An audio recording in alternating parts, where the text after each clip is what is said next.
Je voudrais déjà commencer cette vidéo, bonjour à toutes, bonjour à toi, par des remerciements. La gratitude que j'ai envers toutes les personnes, hommes et femmes, qui rejoignent ma chaîne, ça me touche beaucoup. Et je suis en profonde gratitude parce que je sais que, en fait, plus on se rejoint quand on a les mêmes énergies, et plus ça crée des égrégores, comme des nuages, en fait, d'énergie positive, et que j'ai vraiment à cœur de pouvoir accompagner justement les personnes qui se sentent différentes, atypiques, THPI, hypersensibles, peu importe les étiquettes que l'on met derrière, mais qui se sentent, les personnes voilà, qui se sentent différentes.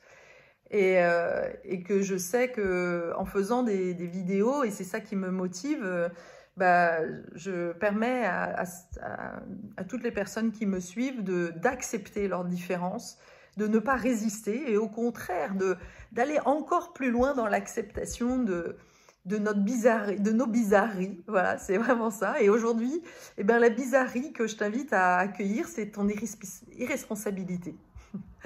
Alors tu vas me dire, waouh, attends, comment ça? Il faudrait que j'accepte d'être irresponsable?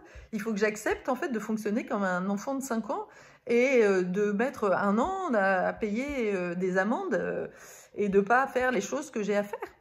Eh ben oui, quoi d'autre est possible?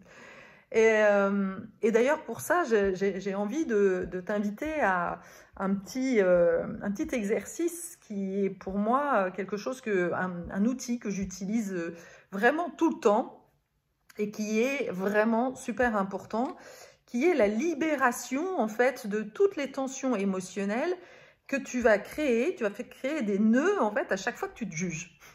À chaque fois que tu juges une part de toi comme étant irresponsable, pas à la hauteur, pas comme il faut, trop ceci, trop cela, eh bien, quelque part, tu ne fais que perdurer des choses dont tu as subi les conséquences enfant. C'est pas toi, en fait, l'enfant ne se juge pas irresponsable, il est curieux, il est à l'écoute de tout ce qui est à disposition dans le quotidien, il fait des expériences, et il ne va pas se flageller parce qu'il a fait une expérience. Et parce que même si qu'elle soit positive ou négative, cette expérience, il ne va pas s'en vouloir. Autre cas, moi j'ai une chienne, un Shiba Inu, et que j'adore en fait balader. J'adore l'observer quand elle se balade. Quand je la balade, elle est loin d'être la chienne super bien dressée qui est là. Non, elle s'en va, elle part devant, mais régulièrement, elle se tourne pour savoir si je suis là. Et puis de temps en temps, elle renifle, je sais pas quoi, un lièvre, une biche, et poum, elle s'en va, elle se bat, et là elle suit en fait l'élan, elle suit l'énergie, et puis voilà, une fois qu'elle a senti que ok, que la trace n'est plus là, ou je sais pas quoi, eh bien elle revient et elle est toute contente, elle est joyeuse en fait. Elle a mis son énergie là où il y avait la vie, et donc et c'est ça qui fait qu'elle a fait une belle balade. Si je la tenais en laisse toute la journée et que elle s'interdisait justement à partir dans tous les sens, en fait, elle deviendrait agressive. Mais ma chienne ne se dit pas quand elle revient oh mon Dieu, non, je vais me faire engueuler. Non, elle sait que en fait, elle a le droit d'explorer, que c'est sa balade, que c'est le moment. Et si en fait tu t'autorisais à vivre ta vie comme ça, en fait, comme une litchi qui suit en fait toutes les choses de la vie, et de vivre en fait comme une enfant dans un jardin d'enfants. Mais pourquoi, en fait, tu te reproches tout ça, en fait? Alors oui, il y a des fois où tu reçois une sanction. Ah t'as une amende ou t'as un truc. Mais et si tu arrêtais, en fait, de croire que cette amende-là est pour te dire que tu fais quelque chose de mal, qu'il fallait pas transgresser? J'ai dernièrement une cliente qui s'en voulait justement de ne pas avoir payé son amende. Elle a mis 1 an à payer sa facture, son amende avec les relances, etc. Et cette amende, c'était parce qu'elle n'avait pas porté le masque à un endroit donné. Et je lui ai dit, et alors? Et alors, ça fait quoi de ne pas payer? Est-ce que tu crois que c'était juste d'avoir une amende parce que tu ne portes pas le masque? Est-ce que le fait de porter le masque, c'était quelque chose, une vraie... Est-ce que ça te mettait en danger? Est-ce que ça mettait quelqu'un en danger? Elle me dit, bah non. Alors, je lui dis, et alors, et tu trouves ça juste, toi, d'avoir une amende pour ça? Bah non. Bah alors, c'est pas étonnant que tu veuilles pas la payer. Alors, oui, ok, on est dans une société où on nous impose des règles. Mais, quelque part, qui a raison dans l'histoire? Est-ce que c'est ton enfant, en fait, qui te dit, mais fuck, en fait, ils font chier cela, et qui essaye de ne pas payer, et voilà, d'essayer de transgresser, c'est ok. Et comment tu peux accueillir, en fait, cette voix de l'enfant qui, quelque part, est en train de te rappeler ce qui est juste ou pas? Comment tu peux accueillir ça? En réalité, là où ça crée une tension, là où ça crée quelque chose qui n'est pas bon pour toi, c'est pas le fait de ne pas avoir porté ton masque, ce n'est pas le fait d'avoir reçu une amende, c'est le fait que tu t'en veuilles pendant 1 an et que ça rumine dans ton esprit, le fait que tu te dises pendant 1 an que tu es responsable parce que tu ne payes pas cette amende. Là, il y a quelque chose qui est dysfonctionnel. C'est là le problème. C'est comment tu peux justement vraiment faire confiance à tout ce qui est là et surtout comment tu peux te libérer en fait de l'auto-jugement. Donc, je t'invite à faire un petit tapoting. Si tu connais l'UFT, ça va être un petit peu la même chose. Donc, tu te tapotes par exemple là. Moi, je sais que c'est vraiment une zone qui est très très sensible chez moi.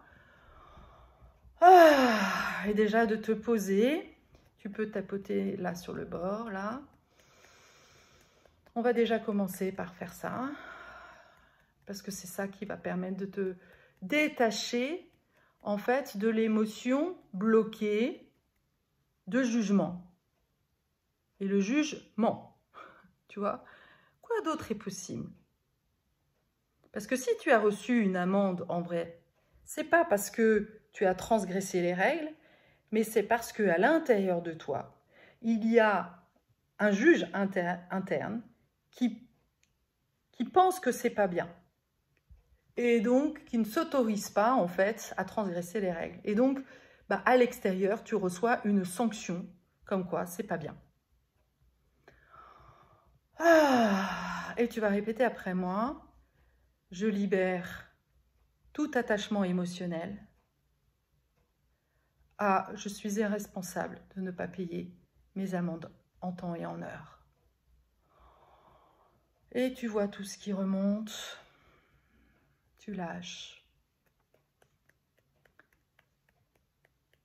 Et quand il y a quelque chose d'autre, je libère tout attachement émotionnel à « je ne suis pas comme il faut ».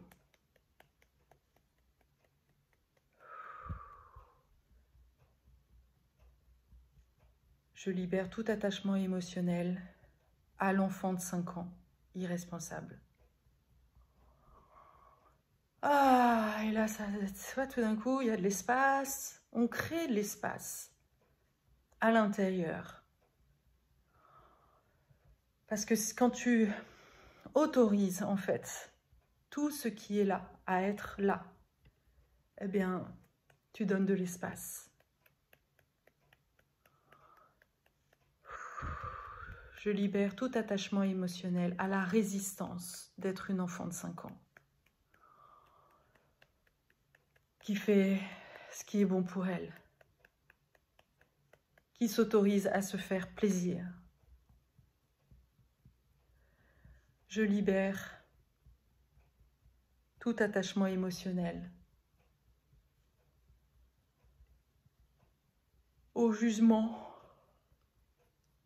envers cet enfant qui veut jouir de la vie. Tu vois, ça donne de la place. Je libère tout attachement émotionnel à la culpabilité de toutes les femmes de jouir de leur corps, de jouir de la vie. Il y en a marre. Et je m'autorise, je réintègre ce droit à jouir de ma vie. Je ne suis pas là pour souffrir, je suis là pour vivre. Et je remets dans le passé tous les événements du passé où j'ai été sanctionnée, où j'ai été castrée, où j'ai été empêchée de vivre comme une enfant de 5 ans, dans la joie, dans l'irresponsabilité.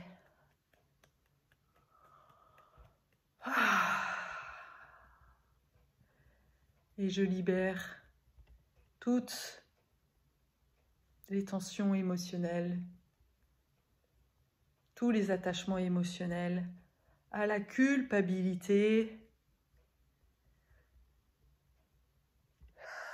à tous ceux que je crois avoir blessés parce que j'étais juste comme je suis.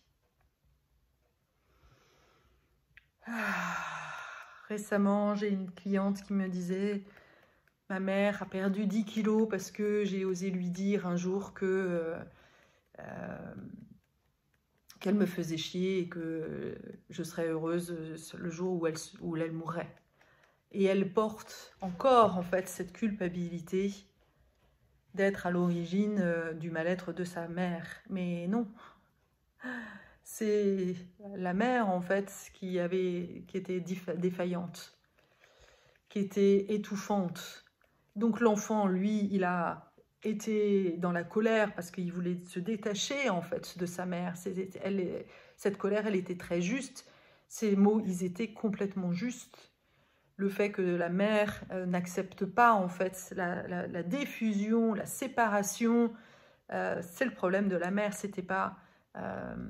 C'était clairement pas juste en fait de lui renvoyer cette culpabilité. C'est quelque chose d'hyper toxique. Il y avait une relation toxique avec sa mère et son enfant intérieur et essayé de toutes les manières possibles en fait de se défaire en fait de ces énergies toxiques qui l'étouffaient. Et donc, voilà, et c'est comme ça, en fait, depuis notre enfance, on nous fait croire que d'être qui on est, d'être dans la colère, tu ne dois pas pleurnicher, tu ne dois pas être dans la colère.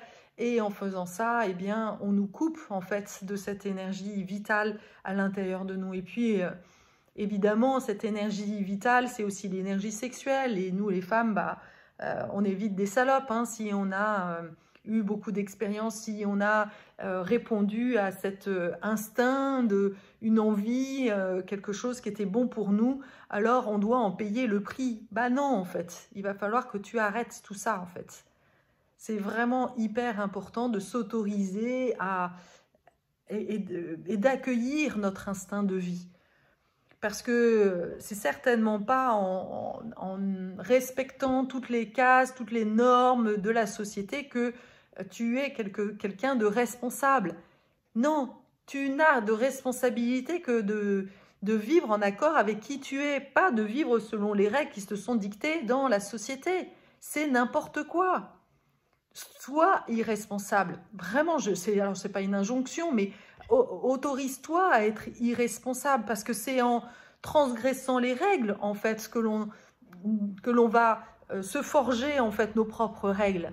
Il m'a fallu tout déconstruire, en fait. Il m'a fallu sortir, justement, des cases, des cadres. Et oui, il y a des fois où j'ai cru me tromper. Et en réalité, non.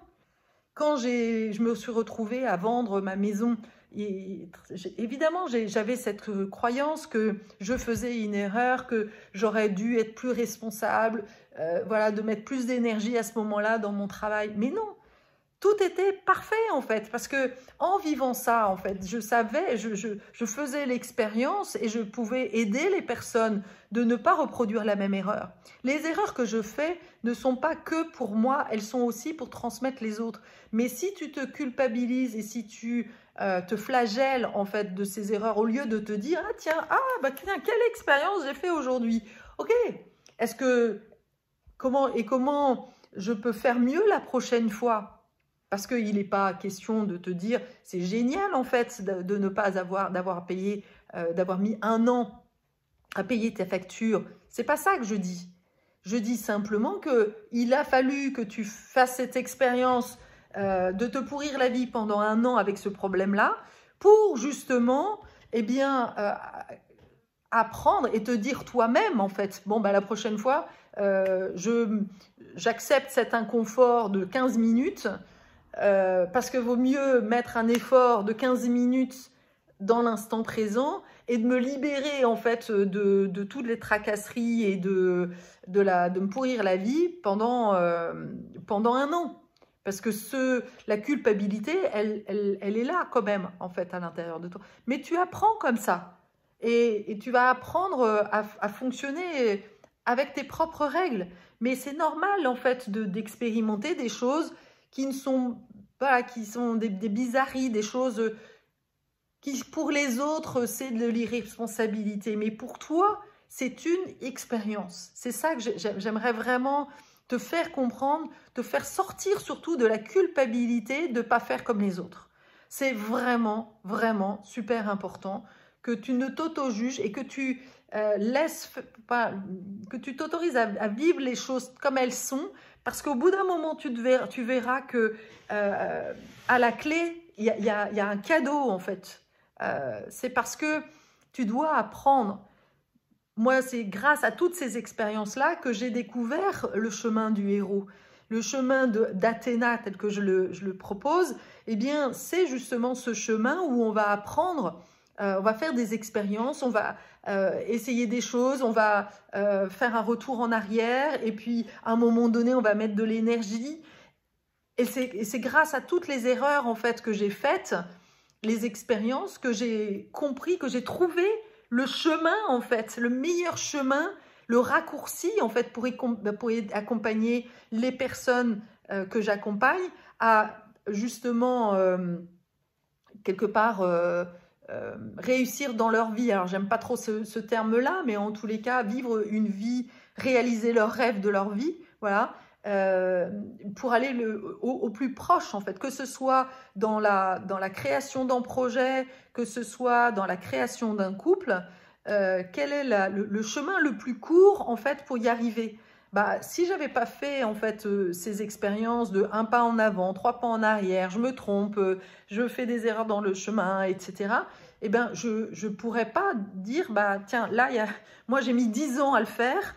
J'ai mis 10 ans à devenir une entrepreneuse et une entrepreneuse avec vraiment avec un job où je kiffe ma life, où justement je m'autorise à faire n'importe quoi, à tirer des cartes, à être vraiment qui je suis. Eh bien ça, je sais aujourd'hui que c'est possible de le faire en 1 an. Mais si je n'avais pas fait toutes ces expériences et toutes ces erreurs, je ne pourrais pas enseigner, en fait, partager toutes ces enseignements, toutes ces étapes que je fais aujourd'hui, en fait, et que je transmets dans mes accompagnements.